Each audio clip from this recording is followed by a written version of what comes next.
Shalom. First and foremost, I want to give all praises, honor, and glory to Yahweh, Bahasham Yahushai, Bahasham Racha Kodash. Double honors to the elders and the apostles of Great Millstone, and peace and blessings to the elect. And the world we live in today, man, it's a very unique combination of every bad thing that can possibly happen all at once. And I was just thinking about how the scriptures mentioned in Revelation of the 20th chapter about the 1,000 years, right? Those that had escaped the second death, how they reign with Yahweh Shai 1,000 years, which is very crucial. Okay, that period is very crucial in the process of undoing all the damage that has been done on the earth. Okay, not only by Esau Edom, but catapulted to new levels by Esau Edom. All right, the Edomites. Let's see. Let me get this quick precept real quick.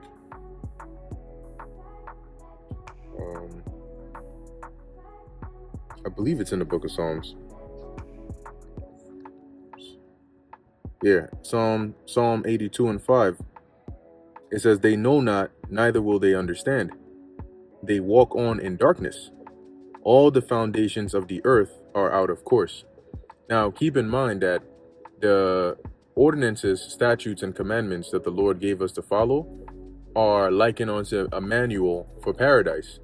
Because if you follow those, remember, the Lord created the world and everything in it, and the Creator understands His creation. So that's why He said, these are the do's and these are the don'ts. And if you stray away from these, you're not going to be able to live in paradise.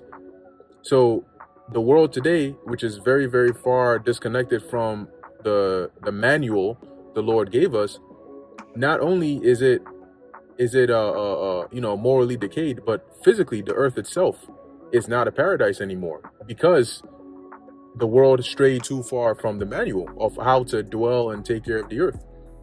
You see, so I think it might be in Isaiah where it mentions, "Let favor be shown to the wicked, yet will he not learn righteousness." So the wicked, being Esau Edom, they're not going to learn righteousness, and that's why the whole earth is out of course, because they're in authority, they're in power now. And it didn't happen overnight. As the saying goes, Rome wasn't built in a day. That's true, right? Rome wasn't built in a day, and Rome didn't go down in a day. And that's why all the damage, even after Babylon the Great is destroyed, pursuing to biblical prophecy, pursuing to Revelation, the ending of the 17th chapter into the 18th chapter, the 19th chapter, which describes Yahweh Shai's return and the destruction he's going to bring. In this Third World War, when Babylon is destroyed, aka America, because that's how it's identified in the scriptures as Babylon the Great, the damages that Esau Edom has done in terms of corruption on the earth, they're still going to be here. And that's why it's going to be very important and crucial for us to re-educate and clean up the earth again. Okay, the new Genesis, so to speak. Because people are still going to have, they in the eyes of the world, it's funny because Esau is going to portray the return of the Messiah as anything but the return of the Messiah, right? Like, they're not going to portray it as, oh, the Messiah in the Bible is coming to deliver his people, because then why is he making war against you? And if you believe in God, then you would side with that. But yet they're going to go and fight against him. That's in Revelation, the 12th chapter. So they can't make themselves look like the bad guys. So that's why they're pushing this whole alien, foreign life kind of narrative here, in the hopes that they can sway the public into believing that the Lord's return is actually some foreign invader who poses a threat. Okay, so when the Lord comes back, these nations are going to fight against him, and the minds of people for a while are still going to think that's an alien invasion, that's a foreign threat, right? That needs to be taken care of. So that in itself, even that is an example of the kind of damage that Esau is spreading, that we are going to need to fix. And it's going to take time. 1,000 years is not a short period of time. 1,000 years is a long time, at least for us now, right? 1,000 years is a long time for us now. Um, but in the kingdom, it's gonna be. I mean, we're gonna need time. Generation after generation of proper education, instilling within people the knowledge of righteousness and enforcing that, right? Actually enforcing that through the governing body that is going to be set up, i.e. the 144,000. And there's going to be a great reformation of the actual world. This planet we're on is going to change. So these things cover the vanities that Esau has pushed on all levels. The minds of the people, the habits that he has created, the way of dressing, the foods that are eaten, like all of these things need to be checked and changed. And the earth itself doesn't just change overnight, right? When you deal with the law on the land Sabbath, for example, there's a whole year, right? The 7th year that you're not supposed to sow right into the land. You're not supposed to farm the land. You got to just let it rest.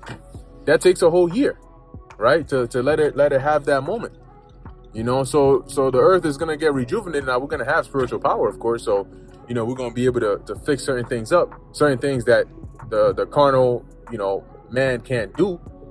But it's gonna be a process, right? That's the whole point. It's gonna be a process because, man, like I started the video with, we're living in the worst case scenario where one of the things that Esau has done is enough to corrupt a good majority of people. But he has done everything that you're not supposed to do and put it on steroids, and has had time to do it and let it permeate into the minds of people, to the point where even different nations who had such strong cultures and try to hold on to their cultural values and norms, even they are becoming more, I guess liberal would be the term they would use now, instead of being sticking to their traditions. They're becoming more quote unquote open-minded. You don't want to be open-minded to wickedness, right? You don't want to be open-minded to the wicked who is influencing you in rap culture, adulterous culture. Look at the clothing line, for example. It's much harder for, like, you got to go the extra mile to find decent, modest clothing. Like, you have to be specific as a woman, for example, right? You got to be specific in searching for modest clothing, because a lot of the attires that are made, the clothing brands, are designed to look a certain way, and that way is not modest at all. Jeans, tight. Bodycon, right? Look at nurses. A lot of nursing uniforms are mad tight. You're like, yo, what you trying to do? You trying to nurse the person, heal the person, or you trying to arouse the person? Well, what's going on here? What exactly is this patient signing up for? And you wonder, but why? Why? Why can't they have the loose scrubs that they did before? Why is always some tight shit? What's that supposed to do? Bring in more patients, so now people injuring themselves on purpose because there's some fine shit in damn near Montefiore? Like Mount Sinai Hospital, like, what's the purpose of that? But that's the clothing line. That's what they push out there. Gym attire, work attire, home attire, outing attire. Everything is just some wild, promiscuous shit. And that's just the clothing. Then the food that you eat. Then the culture that you're in. Like, we're literally, you can go and look up Plato's Society. We're in that world. Right? So it's going to take a process, because Esau didn't do it overnight either.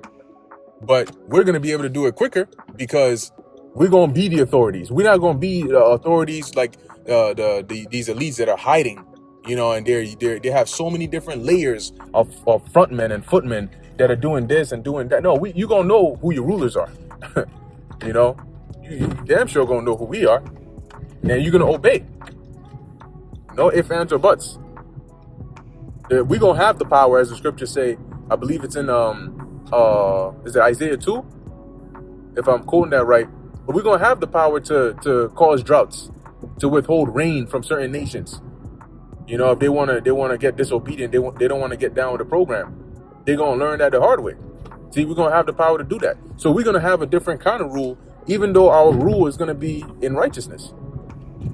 And that's what we're going to need to do. We're going to need to actually instill righteousness in the earth again. No, you cannot. You cannot do that. No, that's not appropriate attire. Because when people think of the kingdom of heaven, they think of some, unpractical, mythical stuff. But people are going to wear clothes in the kingdom. The designers are not going to be the designers that they have today, that the world has today. The things that are popular are not going to be the things that are popular today, because the things that are popular today are wicked, ungodliness. See, but you have clothes here. Yes, we're going to wear clothes in the kingdom, right? Like, you eat food. Yeah, we're going to eat food in the kingdom, but you're not going to be walking around and see Red Lobster, or walking around and go Sea World or whatever, picking out lobsters and crabs and shit. No, because those are abominations.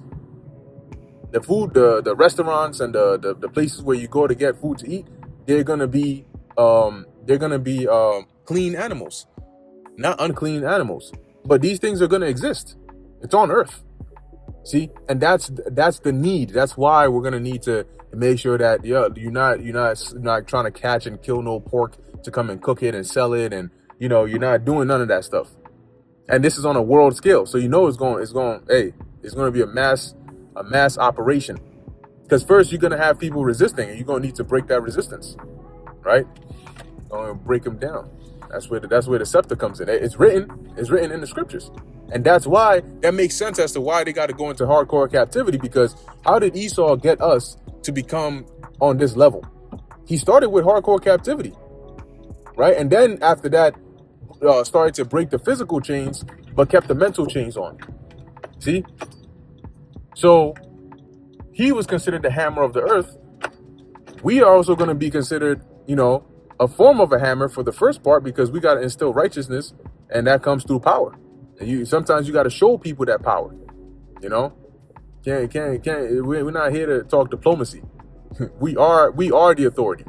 At least we will be, because the world has never been ruled by a nation of men with spiritual power, kings and priests. The world has not had that ever. We're going to be that. Okay, so it's going to be a completely different rule than anything anybody has ever seen, but that's what's going to make it righteous and perfect. And you know what? The nations are eventually going to love it. Sometimes you got to force, in that sense, sometimes you got to force what's right on people. Like your parents, when they're telling you to do something for your own good, they're not there to negotiate with you, right? They're not there to negotiate with you when they're telling you do this or do that. Like you got to take your medicine or something like that, for a very serious illness. And, I don't want to. No, mom, I'm not doing it. That's nigga, what? The belt start coming off, or the slippers come off, or the hand goes up. You're going to take that medicine quick, and you're going to do it with a smile on your face. So they don't negotiate with you. But what happens at the end? You may think, oh, that's mean or that's harsh. But what happens at the end? You feel better, right? Because you took your herbs. So likewise, whether these nations want to or not, they're going to be subject under the rule of righteousness. And it's going to feel harsh in the beginning, but afterwards they're going to feel better. It's going to be for the healing of the nations. They're going to feel better because the earth is going to yield its fruits. The air is going to smell better. You're not going to have to drink Flint water or chemical infested water, chemical infested food. Like you're gonna life. The earth is gonna be a paradise again. People are gonna get to live life again. And that's what matters. And that's what that's gonna be a part of that 1,000-year reign. When I say reign, I don't mean that it's gonna end after 1,000 years. I just mean that's gonna be a very crucial point. So when you look around you today, you see the condition Jake is in. When I say Jake, I'm referring to the Israelites. You see the condition that the rest of the world is in. All that is going to change. The concepts will remain, meaning like, transportation. You're going to have transportation, right? You're going to have people. You're going to have social events. You're going to have work. You're going to have all of these things. You're going to have employment. You're going to have all that. It's just going to look different. Okay? Just like the world, the different ages during the time when the Romans were ruling, when the Assyrians were ruling, when the Egyptians were ruling, work looked different. Right? Times look different. The way people dressed look different. The kind of foods they ate was different. Except ours is going to be on a divine, majestic level. Where like imagine that, looking up and seeing the sky full of chariots, different colors and stuff. You know what I mean? It's going to be spectacular, and it's going to be done in righteousness. So we're not going to have to worry or fear about, the scriptures tell you that, right? That none shall make us afraid. We're not going to have to worry about losing the benefits, or a nation coming against us to take us down, or having to pay consequences for having fun. No, we're not going to do that, because everything is going to be done in righteousness. Peace. The same way that, like, having peace in society today is like a rarity. It's not even a privilege. It's like a rarity. It's like a special occasion to where you have peace. And that doesn't last long, because then the cares of this world, the worries, the things start to come up again. So it's like majority of the world now is more troubles and stress. And then the moments of happiness and peace are like tiny pockets that pop up every so often. Well, in the kingdom, I can't even say it's going to be reversed, because we won't have tiny pockets of stress and trouble. No, that's why it's going to be considered an eternal rest. And we're going to get to enjoy that. And even these nations are going to get to enjoy that. So that's the importance. That's the things. That's the part of the reason as to why we labor so diligently for the Lord. Why we desire the Lord to destroy this place and rid the world of this cancer, so that the earth itself can even heal again. So we can actually move forward, progress. The world has been regressing for years. Yeah, technology may have advanced, but the world itself, life, all that is going backwards. We want to go forward, right? We want to be progressive in righteousness. And that's what Yahushua is going to bring. So as we watch these prophecies unfold, yes, we're excited. Yeah, it's going to come with trying times. It's going to come with destruction. It's going to come with all that. But you know what? That's needed. That's necessary. When you take certain medication, it's not sweet, but it's necessary, because it gets the job done. And this is how the job gets done for us to have that true and eternal peace. So we're going to keep doing what we got to do, and praying that the Lord speeds up these days, that, these prophecies come to pass swiftly, and that, Lord willing, we can get to that point of peace and the kingdom sooner rather than later. So anyway, with that, I'm going to end it here. Lord willing, that was edifying and exhorting to the elect.